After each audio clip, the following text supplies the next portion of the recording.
What's up, y'all? Welcome back to Mary's Point of View. So we just went over gold in our last video, and now we're gonna go over XRP. So XRP, I went over. I've been going over it for you guys. We got great movement. I'm actually up. I'm still. Well, no. I'm in Bitcoin. I should have been in XRP. I kind of messed up and accidentally traded Bitcoin. I make mistakes too. I traded Bitcoin instead of XRP, but it's okay because they both gave me good movement, and I'm not mad either way. I think they both dropped like 18%. So that's good movement, right? Any day. Anytime the chart sticks to our rules and follows our rules, we love it. So if you're looking at XRP, right, this is what we had last week when we marked it up. I think it was like mid of the week I did it, or whatever the case may be. But I knew as soon as it broke this level, which is why I put it here, that this move wasn't going to happen. Why? Because this is a bounce, right? A failure here again, and then a continuation upwards. Remember, if you do not know how to trade, you need to go to the free mini course so you can see when I plot these moves.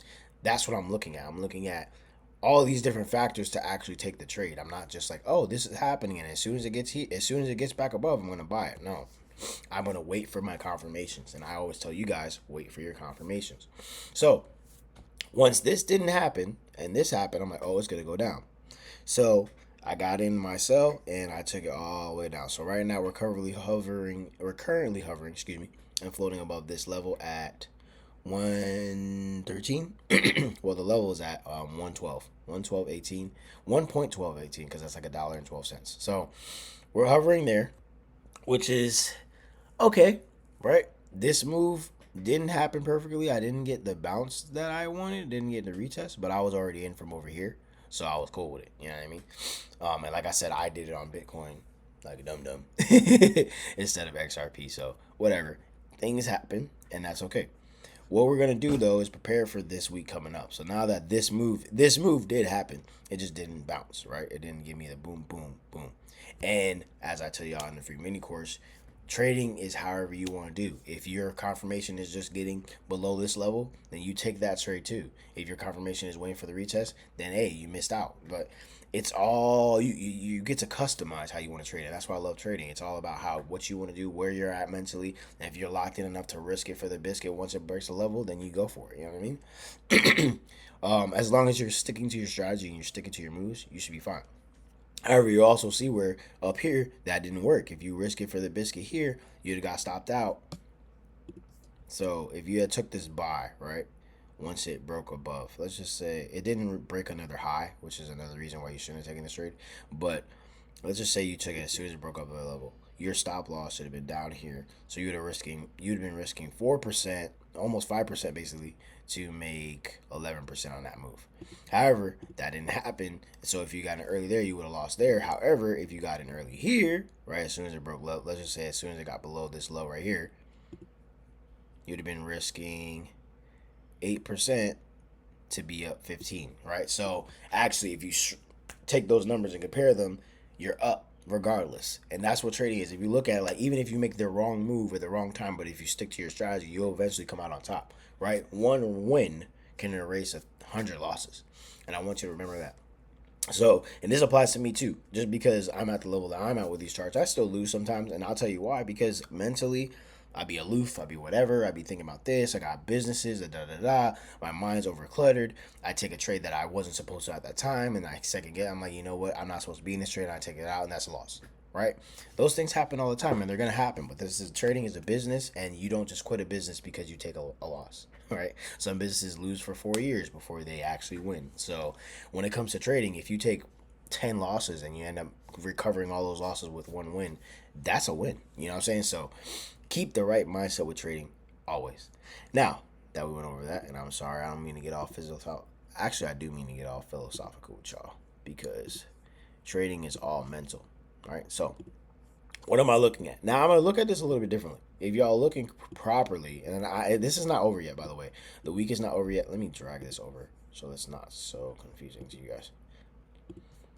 You know, I do things and I see them clearly, so I don't even second guess. But I'm doing this for y'all. So, this level right here, we haven't got past it yet. Notice we're on the weekly. I'm on the weekly for a reason, right? Why do I like the weekly? Because weekly has significant movement. It shows you, like, if you had entered, you see, I was looking at all those trades. If you had just entered on a weekly after this failure right here, after it failed this top part of it, which would be, I'll say like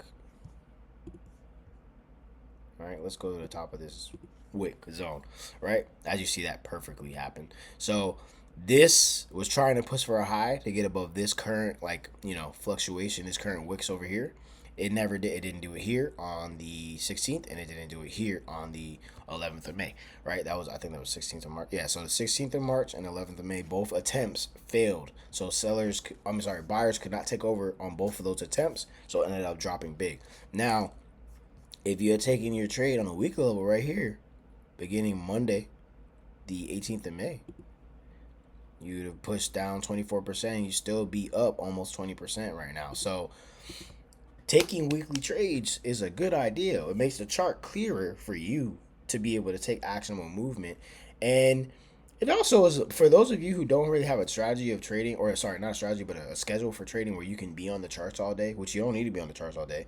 Weekly charts, monthly chart, those time frames are really, really good for you guys, because the monthly with the weekly, that can help you be in a move for like the next 4 weeks, right? You don't have to stress about anything. I'll show you an example again right here, right here in this movement right here. Not this candle, but after this candle right here. So if you had taken this sell from this week, which would be right here after this big, remember I tell you about wicks in the other videos. When you see a big wick like this, the market's probably going to reverse. So if you took it here, you'd have been risking 17%, but you'd still be up 45%, 50%, going down to 50% plus. So when you guys look at trading, you have to figure out how you want to trade and what type of trader you want to be and how you want to look at the charts, because it gets simpler as you get up to the bigger time frames. You're not. I saw this. Remember, I've been looking at this box. This box was clear for me. Why? Because I was looking at it on a weekly time frame. I'm looking at the back and forth on a weekly time frame, which really it should be here. All right, just to make it super simple for y'all. That's what the box really looks like.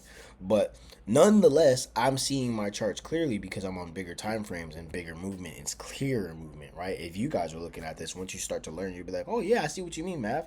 That chart is a lot simpler to read than a lot of other chaos and other charts. So, and also it makes me wait and be patient, because if I don't see the move, I don't see it break out the box, I might not take the trade. So, yeah, I'm gonna show y'all the moves now. So this week hasn't ended yet. It's gonna end in 7 hours, so that's 8 o'clock, I believe. But let's do something in the meantime, right? So that could happen, or, which is what I want, that could happen. Now, there's probably more moves, but if I'm looking at it clearly on a weekly chart, which you guys should be looking at your crypto on a weekly chart, it's just, like I said, makes it clearer, makes it simpler. If I'm looking at this on a weekly basis, those are the two moves that I'm looking for, right? I'm waiting for these two moves to happen. So I'm waiting for it to either bounce off of this level and confirm. We'll confirm at 8 when the week stops, right? And confirm that it's gonna not break the 1.112, or that it's gonna go close below this level here, the 1.112, which means it only has one area really to go, right? Because we're already making lower lows, and we'll make the lows again here too. I'm making this simple for y'all. All right, so we got this low here. Actually, yeah, I'll just use that low, right? You've got this low here. And I'm using the pivot points, right? The points where it bounced. So that's why I'm using this point and this point, right? Either way, this is a low. This is a low, as you see it. And now, once it finally got below this low, it took off, right? So now we have this low here.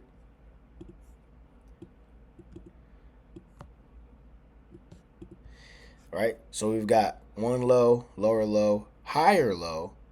Let's see what happens here. Let's see if we get a higher low or a lower low, right? If we get a higher low or a lower low, all depending on this level right here. Why? Because this was a previous pivot point or bounce point. Remember the wicks. This is a wick, right?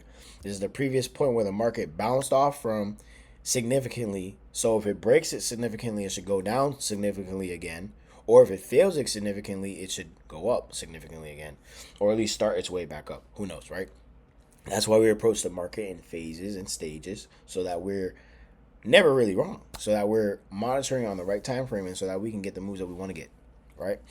And bro, this is all I'm gonna continue to do for you guys. Something super super simple. It's probably just more of me talking and less of y'all, even having to look at these charts. Cause you're like, just mark up the moves for us, man. I'm like, yeah, I got you, but I wanted you to understand why I'm marking up the moves for you. You know what I'm saying? So that when y'all looking at it on your own, which you guys should be, you're able to get out and do your thing. Now, truth be told with y'all, because of the wick, it kind of already made it low, but nah, I definitely kind of it already made a low. Look at this. As long as this candle goes below this low, we've already got a lower low than this low, right? So that means lower lows are continuing regardless. Now we're battling at this low. So it's gonna be interesting to see what happens. But one of these moves is definitely our target. I'm wanting it to get lower than this low. If we can lock in lower than this low, that means we'll continue downward, which sucks for everybody else but doesn't suck for us. Actually, it doesn't even suck for everybody else, because if you're looking at this properly, you want to be buying these cryptos at the right time, at the sweet spot, right? And the sweet spot isn't at the top, obviously. This ain't the sweet spot. You know what I'm saying? Some people, it's crazy. I seen people buy up here talking about, oh, cryptos, XRP to the moon, blah blah. And I kept telling y'all, I kept telling everybody in my chat, and y'all can go to my private group on Telegram, which I'm adding the link. But I kept telling everybody that when you do stuff and you buy at higher highs, you're just exit liquidity, right? And what does that mean? Exit liquidity means you're what the banks use to profit from, right? The banks use you to profit off of. They use your money to profit. The people that bought here, look at that. They're down. And this was what, the beginning of this year, right? Yeah, this was actually that was last year, July. Yeah. Let's see, they've been down for months. So they went down at one point all the way to 77%. But right now they're down consistently, steadily. It's a steady downward flow and trend of 67% drop, right? So, and I'll do it like this so you guys can see exactly the time, right? So they've been down for, what does that say? 45 bars. That's 315 days, bro, because these are weeklies. Wow. Imagine being down for almost a year. This is why we're not holders or hodlers or whatever you want to call it. We don't hold until we die. We buy and we sell. We get in and we get out and we profit, bro. That's what trading is about. Leave all that other stuff to the losers. Anyway, sorry, we're not sorry. They're almost down 67%, where we're up, like I said, we're up 400% in 2 days. This is why trading is always better than buying and holding, bro. No matter what it is. I don't care what nobody says. If they don't know it, they don't know it. But that doesn't make make a difference to me. So, long story short, we are in a downtrend right now. I hope y'all can see this. Let me bring it down. That was the high, right? So this was the all-time high. I'm starting to do these circles more just so y'all can quickly identify it. And yeah, this was another high. I'm just picking the pivot points. Obviously, there's another little one right there. All right, there was one right here we could use. I don't want to mess with my levels. Shoot, I don't even need this right now. So, here we go. All right. And then there was one right here before it went downwards, right? Like I said, I'm just picking pivot points. Y'all get the picture, right? These are lower highs, right? When we have lower highs, what are we in? We're in a downtrend, right? It's simple to see. If you're not paying attention to the overall picture and the clarity of the market, you're going to think that you're in an uptrend for forever, or things are just going to go up for forever, and that's where holders lose. They're not paying attention to data. They're just doing what the market tells them to do, which is exactly what the banks want, aka exit liquidity. Look at y'all learning today. This was a high right here. And then we've got one more lower high right here. I hope the circles aren't confusing y'all and they're adding clarity, because boom. Matter of fact, I will do my markers too.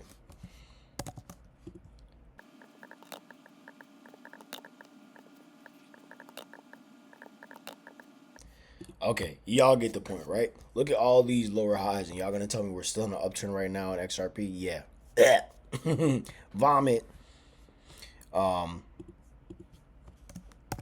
Last one. Okay, so I've identified the fact that we're definitely in a downtrend. We're still getting lower highs. We're getting lower highs and lower highs and lower highs. All we're waiting for is this lower low, which you already got a lower low from here in this matrix box. Now I want to see a lower low here to confirm this downtrend and keep going to these lower levels. I want XRP to go all the way to freaking 54 cents. Why? So I can buy some right? Now I don't hold by leverage, so I'll buy some means I'll create like a bank, my own private bank, right? And that just means storing an X amount in crypto, and then trust is what we do. So you store X amount of crypto. Let's say we'll store like 200, 300,000, right? And because we know we're on the way up. So let's say the chart gets all the way down here, right? This is just to show y'all. Look, I'm gonna give y'all some real education here, and we'll probably, let's say we'll get out here. If the market tells us, we'll get out there, right? This, it gets this low, you buy, right? Because you're in such a prime point, even here, right? Depending on what happens, if the market reverses significantly from here or here, we'll get in and we'll hold some money.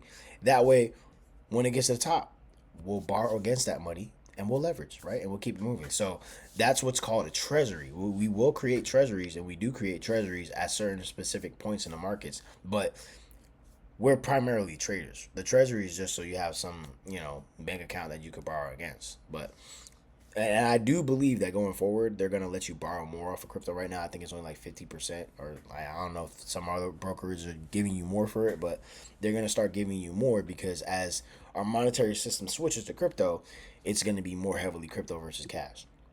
And I'm not getting into that right now, but I just wanted to show y'all a picture of what things you could do, right? And when you guys, the beautiful thing that you guys should be seeing about this chart, and this is the last thing I say before I let y'all go. The beautiful thing y'all should be seeing about these charts, and this chart specifically, is we can see everything. Like everything is clear, right? I'm gonna start clearing it up a little bit here, just so y'all can see a little better, right? But like, if y'all just looking at the chart, look how clear everything looks. And I can always clear up by removing some of these levels, you know what I mean, and giving myself more clarity. But if y'all are just looking at it on an even time frame, an even keel timeline, and if y'all notice what's happening right here happened here already with these two levels, and I'm doing the same thing. Anyway, long story short is, if y'all notice how clear the charts are and how much we can see, y'all realize like this is how you eat forever. Like there's always going to be a chart like this where you have opportunity. You know what I mean? There's always going to be a crypto or an asset or something that you can get on and you can trade and you can leverage against, which is why trading as a skill set is so important, because no one determines when you eat besides you. No one can tell you, oh, you can't go out there and make money because you could switch to another chart. You literally determine your own future and your own financial destiny. I know I'm getting philosophical again, but you can literally do all these things through trading, which is why trading is so important to me and why it should be important to you guys. I mean, if you guys are watching this video, you're probably one of those people that are looking at trading as like you're either all the way in or you're like, I feel like this is a good thing for me, but I don't know. And I'm not trying to sell anybody on anything, right? This is all free information. All I want to sell y'all on is the fact that trading is a lifestyle change. It's a lifestyle unlocker. It's I can have a business at home, right? I treat it as a business, as you should, but I can have a business at home, anywhere. And my home could be in Thailand, my home could be in Vietnam, my home could be in Singapore, my home could be in Russia, wherever your home is. This goes with you, right? And as long as you got some Wi-Fi, you're making money. So for those who are watching this who may be new to trading or newer, right? Stay locked in. Stay locked into the journey and the course. You will be able to see the charts like this, and that's why I'm simplifying them for you guys. If you start looking at a bigger time frame, mind you, we're only looking at the weekly, monthly. I've done the 3 month, you know what I'm saying, and I've looked at that and marked that up on other charts and time frames. Let me go. And I've seen trends over time. So like, don't get discouraged if you've taken some losses. Don't get discouraged if you feel like you're a little lost right now. You keep sticking to it. You keep practicing. You guys will have opportunity that no one can match because no one can stop you. And that's all I have to say. Thank you guys for tuning in. This has been another video with Maverick. Yeah, shout out to y'all. Shout out to me for making these videos for y'all. Hope y'all learned something. Thank you again for tuning in to Maverick's Point of View. And I am out. Peace. Oh, sell crypto. We're in the selling territory. So until it confirms, don't buy. Peace.